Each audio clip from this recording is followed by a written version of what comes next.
നമസ്കാരം. ഇത് ഞങ്ങളുടെ ഗ്രാമത്തിൻ്റെ പടിഞ്ഞാറ് ഭാഗത്ത് കായലിനക്കരെ ഉള്ളൊരു കുട്ടിനെ ഞാൻ പ്രാപിച്ച സംഭവമാണ്. ആ ദിവസത്തിൻ്റെ പ്രത്യേകത എന്ന് പറഞ്ഞാൽ മുൻ പ്രധാനമന്ത്രി ഇന്ദിരാഗാന്ധി അന്ന് എറണാകുളത്ത് വന്ന ദിവസമായിരുന്നു. അപ്പോൾ ട്രാഫിക്കും ബസ് ഗതാഗതമൊക്കെ താറുമാറായി. അതുകൊണ്ട് എനിക്ക് ലഭിച്ചൊരു ഭാഗ്യമാണത്. അന്ന് ബസ്സുകളൊന്നും ഓടില്ല, കാരണം ഈ ഇന്ദിരാഗാന്ധി പറഞ്ഞാൽ എല്ലാ ബസ്സുകളും ബുക്ക് ചെയ്തേക്കണം സമ്മേളനത്തിന് പോവാൻ. 1-2 ബസ്സൊക്കെ ഓടും, അതൊക്കെ ബ്ലോക്കിൽ പെടും. അപ്പോൾ ബസ്സിൻ്റെ കാര്യം പറഞ്ഞപ്പോഴാണ് ഇന്ന് എനിക്കൊരു അനുഭവം ഉണ്ടായി. ഞാൻ ഡ്യൂട്ടിക്ക് പോകുമ്പോൾ ഞാൻ പോണ ബസ് വഴിയിൽ കേടുവന്നു. അപ്പോൾ ഞങ്ങൾ വേറൊരു ബസ്സിൽ കയറ്റി. പ്രൈവറ്റ് ബസ്സാകുമ്പോൾ അങ്ങനെയുണ്ട്, അവർ തമ്മിൽ കണക്ക് പറഞ്ഞോളും, നമ്മളൊന്നും അറിയണ്ട, മറ്റേ ബസ്സിൽ കയറിയിരിക്കുക. അങ്ങനെ കുറേ ആട് പോയിക്കൊണ്ട് നിൽക്കുമ്പോൾ ബസ്സിൽ 2 ബസ്സിൻ്റെ ആളിൻ്റെ തിരക്കായി. അപ്പോൾ എൻ്റെ അടുത്തൊരു ലേഡിയാണ് ഇരിക്കുന്നത്. അപ്പം അത്ര പ്രായമൊന്നുമില്ലായിരുന്നു, 40 വയസ്സാ റേഞ്ചിലാണ്. അപ്പോൾ ഞാൻ ചോദിച്ചു, മാഡം എവിടെ ഇറങ്ങണം? അപ്പോൾ എന്നോട് ഇങ്ങോട്ടും പരിചയപ്പെട്ട്. അപ്പോൾ പെണ്ണിൻ്റെ സൈഡിൽ ഒരു വന്നു ഷോൾഡറിന് ജാക്കി ഫിറ്റ് ചെയ്യാൻ തുടങ്ങി. അപ്പോൾ ഈ സ്ത്രീ എന്നോട് പറഞ്ഞു, എനിക്ക് അവനെ ഒന്ന് കൊടുക്കാൻ തോന്നുന്നുണ്ട്, ഒരു സൗകര്യവും തരില്ല, ഞരമ്പ് രോഗിയാണെന്നൊക്കെ പറഞ്ഞു. അപ്പോൾ ഞാൻ പറഞ്ഞു, ഒരു കാര്യം ചെയ്യും, നിങ്ങൾ ഈ സൈഡ് വിൻഡോ സീറ്റിലിരിക്കുക, ഞാൻ അപ്പുറത്തിരിക്കാൻ പറഞ്ഞു. എന്നെ ജാക്കി വെക്കൂലല്ലോ.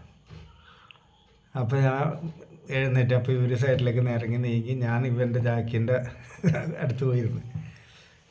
അപ്പോൾ ഇവൻ കുറച്ച് മാറിയിരുന്നു. ഇവന് എന്നെ മുട്ടാൻ പറ്റില്ല, ആണല്ലേ, പ്രായമുള്ളൊരു മനുഷ്യൻ. അപ്പോൾ ഈ പെണ്ണോട് പറയണം, നിങ്ങൾ പറഞ്ഞിട്ടില്ലെങ്കിൽ ഞാൻ അവനെ തല്ലിയാനെന്ന്. ഞാൻ ചോദിച്ചാൽ അതുകൊണ്ട് എന്ത് കാര്യം? ഈ നമ്മുടെ നാട്ടിൽ ലൈംഗിക ദാരിദ്ര്യമാണ്. പെണ്ണ് കെട്ടാൻ പെൺകുട്ടികളെ കിട്ടല്ല, എന്നാൽ നിറയെ ഉണ്ടും താനും. ഗവൺമെൻറ് ജോലിയില്ലേ പെണ്ണ് കിട്ടല്ല. അതേപോലെ ഇങ്ങനത്തെ സംഭവങ്ങൾ നടത്താൻ ഒരു ചാൻസും ഇല്ലാത്തൊരു നാടാണ് നമ്മുടെ കേരളം. അവർ മനുഷ്യരല്ലേ, അപ്പോൾ അവരവരുടെ ചെറിയ ആഗ്രഹ പൂർത്തീകരണമൊക്കെയാണ്. അതിന് നിങ്ങളൊരു അടിയടിച്ച് അവനെ നാറ്റിച്ച് 300 ആൾക്കാർ വീഡിയോ പിടിച്ച് അവനെ തല്ലി ഊപ്പാടിളക്കി കൊണ്ടുവന്നത് നമ്മുടെ നാട് നന്നാകാൻ പോലില്ല. ചിലതൊക്കെ കണ്ണടച്ച് വിടുക, അത്ര ഡിസ്റ്റർബ് ആണെങ്കിൽ മാത്രം മറിക്കടാന്നൊന്ന് പറഞ്ഞ് അവിടെ തീർക്കുക. അല്ലാണ്ട് എഴുന്നേറ്റ് തല്ലി നിങ്ങളും വൈറലാവും, അവനും നാറും. അങ്ങനെ ഞാൻ അവർക്ക് ചെറിയ അഡ്വൈസൊക്കെ കൊടുത്ത്. അപ്പോൾ അവർ കുറച്ച് സരസമായിട്ടുള്ള സ്വഭാവമുള്ളതാണ്. ഞാൻ പറഞ്ഞ അവർ ഉൾക്കൊള്ളാൻ കഴിഞ്ഞ. അപ്പം എന്നോട് പറഞ്ഞു, നിങ്ങളില്ലായിരുന്നെങ്കിൽ ഞാൻ അവനെ പൂശാനെന്ന്. ശരിയാണ്, ചെക്കന്മാർക്കൊന്നും ഒന്നും നടക്കല്ല, അതുകൊണ്ടാണ് അത് വിട്ടുകളെ പറഞ്ഞു. നമുക്ക് വേറെ എന്തെങ്കിലും പറയാൻ പറഞ്ഞു. പിന്നെ ഞങ്ങൾ വേറെ കാര്യങ്ങളൊക്കെ ഇങ്ങനെ സംസാരിച്ച് ഞാൻ പോണ അവിടം വരെ അവരുണ്ട്.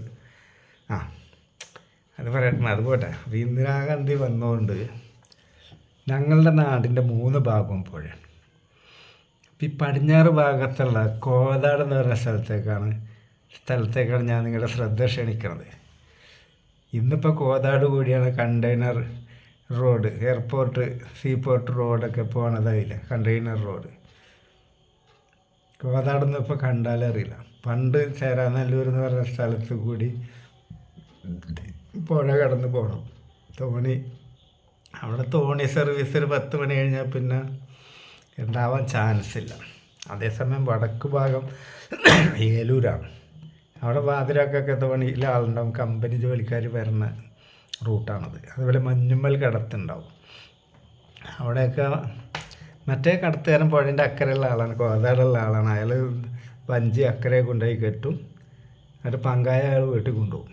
പിന്നെ രാത്രി ആരും അപൂർവം വരുവുള്ളൂ. വന്നാൽ തന്നെ ഇവിടെ നിന്ന് കൂകിയാലൊക്കെ അയാൾ എണീറ്റ വരും.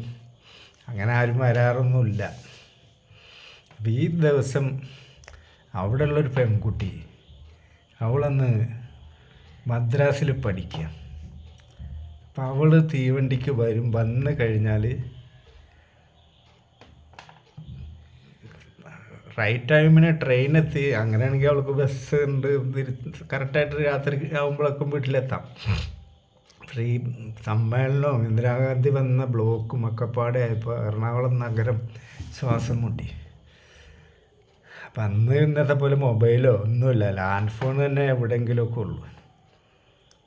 അങ്ങനെ ഈ കുട്ടി, പെൺകുട്ടി, പഠിക്കണ കുട്ടി, അവൾക്ക് അത്ര ചെറിയ കുട്ടിയൊന്നുമല്ല, ഒരു 22 years ഉണ്ടെന്ന് അവൾക്ക്. അങ്ങനെ അവൾ വന്ന് എങ്ങനെയോ ഭാഗ്യത്തിന് ലാസ്റ്റ് ബസ് ബെന്നിയാണ് ഞങ്ങളുടെ നാട്ടിലേക്കുള്ള 10:15 അത് വരും. അത് കച്ചേരിപ്പടി എന്ന് പറയുന്ന ജംഗ്ഷനിലാണ് ഇവർ ഇറങ്ങേണ്ടത്. എന്നാലാണ് ഇവർക്ക് തോണിക്കടവിൻ്റെ അങ്ങോട്ട് പോകാൻ പറ്റുള്ളൂ. ബസ് ഇറങ്ങണത് തന്നെ പേടിച്ചാണ്. കാരണം രാത്രി സമയം, കാലം പണ്ടും ഇപ്പോഴും ഒരു പെൺകുട്ടി സേഫല്ല നമ്മുടെ നാട്ടിലൊക്കെ, ഗ്രാമപ്രദേശത്തൊക്കെ. അത്ര പുണ്യാളന്മാരൊന്നും അല്ല. എങ്ങനെയായാലും ഭയം ഉണ്ടാവും. ഭാഗ്യത്തിന് അവിടെ ഒരു കട, അടക്കാത്ത കടയുണ്ട്, രാത്രി ഒക്കെ ഓപ്പൺ ആയിരിക്കും. അവിടെ സിഗരറ്റ് അങ്ങനത്തെ എല്ലാ സാധനവും കിട്ടും. അപ്പം ഞാനവിടെ എന്തോ വാങ്ങാൻ പോയതാണ്. എൻ്റെ അടുത്ത് സൈക്കിളിൽ. അപ്പം എൻ്റെ ഒരു പെൺകുട്ടി വന്ന് ബസ് ഇറങ്ങി ഇങ്ങനെ വട്ടം തിരിയാണ്, ഇനി എന്ത് ചെയ്യുമെന്ന് ആലോചിച്ചിട്ട്. അന്ന് സ്ട്രീറ്റ് ലൈറ്റുകളുണ്ട്, ഒരുപാട് ഡിസ്റ്റൻസിൽ ഒരു ലൈറ്റ്. എന്നാലും അപ്പം കുറച്ച് അപ്പുറത്ത് ഞാൻ പോണ വഴിക്ക് കുറച്ച് ആൾക്കാരെ കണ്ടത്, ഏത് സെറ്റ് കൂടി ഇരിക്കണത്. അത് കുറച്ച് റോങ് കമ്പനിയാണ്. പക്ഷെ ഞാനൊപ്പം ഉണ്ടെങ്കിൽ അവന്മാരൊന്നും അനങ്ങൂല, അത് വേറൊരു കഥ. അപ്പോൾ ഞാൻ ഈ പെണ്ണിൻ്റെ അടുത്ത് എന്ന് ചോദിച്ച്, നീ എവിടേക്കാണ് പോകണേ ചോദിച്ചു. ഇന്ന് ഇവിടെ നിന്നുള്ള ആളല്ലല്ലോ പറയും. അപ്പോൾ അവൾ പറഞ്ഞു, ചേട്ടാ ഞാനിങ്ങനെ ഇന്ന സ്ഥലത്തുള്ള, ഞാൻ മദ്രാസിൽ പഠിക്കുകയാണ്, ഞാൻ വന്നപ്പോൾ ബ്ലോക്കിൽ പെട്ട്, അതാണ് എനിക്ക് വീട്ടിലെത്താൻ വേണ്ടിയിട്ട് എന്താ ഒരു മാർഗം. അപ്പോൾ 2 കടത്തുകടവുണ്ട് അവിടെ. ഒന്ന് ഷാപ്പിൻ്റെ ഇല്ലേ കടത്തിറങ്ങാം, അല്ലെങ്കിൽ അമ്പലക്കടവുണ്ട്.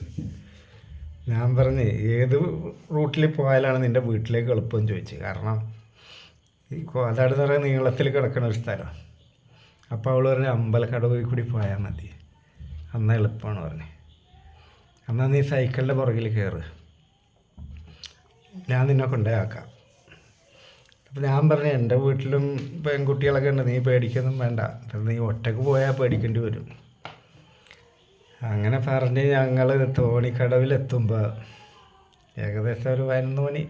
അന്നും തുലാമാസം എന്തോ ആണ്. അപ്പം മഴ പെയ്യില്ലെങ്കിലും അന്ന് നല്ല മഴയാണ്, മഴക്കാലം തന്നെ. പുഴയൊക്കെ കരകവിഞ്ഞൊഴുകണ സമയമാണ്, ശക്തമായിട്ടുള്ള ഒഴുക്കാൻ. കടവിലെത്തുമ്പോഴാണ് തോണിക്കാരൻ അവിടെ ഇല്ല, കൂകിയിട്ടൊന്നും രക്ഷയില്ല. അങ്ങനെ ഞാൻ അവിടെ സൈഡിലൊരു തെങ്ങും തോപ്പുണ്ട്, അവിടെ ഒരു മൂലക്കുണ്ടി ഇരുത്തി, നീ ഇവിടെ ഇരുന്നോളാം, ഞാൻ നീന്തി അക്കരെ പോയിട്ട് തോണി കൊണ്ടുവരും, എന്നിട്ട് നിന്നെ കൊണ്ടുപോകും. അങ്ങനെ ഞാൻ എൻ്റെ മുണ്ടൊക്കെ അഴിച്ച് അവളുടെ അടുത്ത് തന്നെ കൊടുത്തു. ഷഡ്ഡി മാത്രം ഇട്ട് ഞാൻ കിങ്കോക്ക് പോണേ വെള്ളത്തിലിറങ്ങി. അപ്പോൾ ഇവള് നോക്കണ്ട്, ഇവനേത് ഭീകരജീവിയാണ് ഇങ്ങനത്തെ ആൾ. എനിക്ക് നല്ല പ്രാക്ടീസാണ് പുഴയിൽ. ഞാൻ നീന്തി അക്കരെ പോയി തോണി കെട്ടഴിച്ച്. പിന്നെ കൊണ്ടുവരാൻ ഒരു മാർഗ്ഗമില്ല, ഒഴുക്കുണ്ട്, പങ്കായുമില്ല. പങ്കായി ആൾ വീട്ടിൽ കൊണ്ടുപോകും. അങ്ങനെയാണ് പൊതുവെ. വണ്ടിയൊക്കെ ചാവി വീട്ടിൽ കൊണ്ടുപോകില്ല, ഡ്രൈവർമാരെ ഇറങ്ങിക്കഴിഞ്ഞാൽ ചാവി ഊരി എടുക്കില്ല. അതേപോലെ ഒരു വഞ്ചിയില്ല, തോണി, അതിന് പങ്കായം, അത് അയാൾ വീട്ടിൽ കൊണ്ടുപോയി വെക്കും. അപ്പം അതെടുക്കാം. അയാളുടെ വീട് അപ്പുറത്ത് തന്നെ. ഞാനവിടെ പോയി അയാളുടെ പെരക്ക് ചുറ്റും നടന്നിട്ട് പങ്കായം പുറത്തില്ല. രാത്രി നേരം സദ്യ മാത്രം ഇട്ട് ഞാനിങ്ങനെ ഒരു വീടിൻ്റെ ചുറ്റും നടക്കണം. അതും മോശമൊന്നുമില്ല. ആരടാന്ന് ചോദിച്ചാൽ അടുത്ത ചാട്ടത്തിന് ഞാൻ ഇക്കരയെത്തും. പക്ഷേ ഒരു പെണ്ണിനെ അവിടെ ഇരുത്തേക്കല്ലേ, അവളെ രക്ഷപ്പെടുത്തണ്ടേ. പിന്നെ നല്ല വീതിയുള്ള കവളം മടൽ. അപ്പോൾ ഈ തോണി വലിയ വലിപ്പമില്ല. കവളം മടലും കൊണ്ട് ഞാൻ തുഴഞ്ഞ് സമയം പിടിച്ച് ഇക്കരെ വന്ന് അവളെ കയറ്റി സേഫായിട്ട് നടന്ന് അവളുടെ വീട്ടിലെത്തിയപ്പോൾ വീട്ടുകാരൊക്കെ പേടിച്ചിരിക്കണം. കാരണം മൊബൈലും ഇല്ല, ഒന്നുമില്ല. ഇവളവിടുന്ന് പോരുമെന്ന് ഉറപ്പാണ്. ഈ സമയമായിട്ട് എത്തിയിട്ടില്ല. അപ്പം ചില ആൾക്കാരൊക്കെ സമാധാനിപ്പിച്ച് ഇങ്ങനെ ബ്ലോക്കിൽ പെട്ടിട്ടുണ്ടാവും.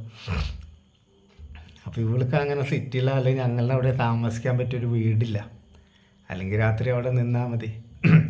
അത് ഞാൻ അവളോട് ചോദിച്ചു, എനിക്ക് എൻ്റെ വീട്ടിൽ വേണമെങ്കിൽ നിൽക്കാം, വീട്ടിൽ അമ്മ എല്ലാവരും ഉണ്ട്. അപ്പം അത് പറ്റില്ല, എൻ്റെ വീട്ടുകാർ പേടിക്കും പറയും. അങ്ങനെയാണ് ഞാൻ ഈ സാഹസത്തിന് മുതിർന്നത്. അങ്ങനെ അവിടെ ചെന്നപ്പോൾ ഇവൾക്കുള്ള ഭക്ഷണമൊക്കെ ചൂടാറി അവർ പേടിച്ചിരിക്കുക.